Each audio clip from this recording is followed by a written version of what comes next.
വിശേഷിപ്പിക്കുന്നു. സീതാദേവിയുടെ പാദസ്പർശമേറ്റ മണ്ണാണിത് എന്നുള്ള പുണ്യഭൂമിയാണ്. സീതാദേവി അന്തർദാനം ചെയ്ത ഭൂമിയാണ് എന്നുള്ള പുണ്യഭൂമിയാണ്. ദേവന്മാർ ജനിച്ച ഭൂമിയാണ് എന്നുള്ളത് പുണ്യഭൂമിയാണ്. വാൽമീകി മഹർഷി രാമായണം രചിച്ചത് പുൽപ്പള്ളിയിലാണ് എന്നുള്ളത് പുണ്യഭൂമിയോട് കണക്കാക്കുന്നു. ഇതിനേക്കാളെല്ലാം പ്രാധാന്യം നമ്മൾ നൽകുന്നത് സ്വന്തം കുടുംബം പുലർത്താൻ വേണ്ടി ഇവിടെ ഇതുവഴി പോകുന്ന വഴിയാത്രക്കാരെ മുഴുവൻ കൊള്ളയടിച്ച് ജീവിച്ചിരുന്ന കാട്ടാളനായ രത്നാകരനെ വാൽമീകി മഹർഷിയായി പരിണാമപ്പെടുത്തിയ ഭൂമിയാണ് പുണ്യഭൂമി പുൽപ്പള്ളി എന്നുള്ളതാണ് ഏറ്റവും പ്രാധാന്യമായ കാര്യം. അത്രത്തോളം പുണ്യം നിറഞ്ഞ ഈ ഭൂമിയിലാണ് നമ്മൾ ജീവിക്കുന്നത്. ശ്രീ പുൽപ്പള്ളി മുരുക്കൻ ആ ദിവസം നിലനിൽക്കുന്നത് സീതാദേവിയുടെ വർഷത്തിൽ നിലനിൽക്കുന്നത്.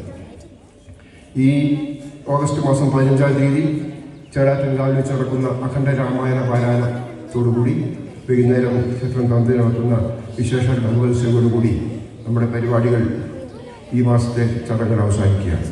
പക്ഷെ നമ്മളൊരിക്കലും ഇതിൻ്റെ ഈ ഒരു കർക്കിടക മാസത്തോടു കൂടി മാത്രം നമ്മൾ രാമായണ ആചരണം മാസമായി ആചരിക്കുന്നെങ്കിലും അതുകൊണ്ട് മാത്രം നമ്മൾ അവസാനിപ്പിക്കുന്നതല്ല നമ്മുടെ ദേവസ്വത്തിൻ്റെയും ദേവസ്വമായി ബന്ധപ്പെട്ട് പ്രവർത്തിക്കുന്ന എല്ലാവരുടെയും പരിപാടികൾ.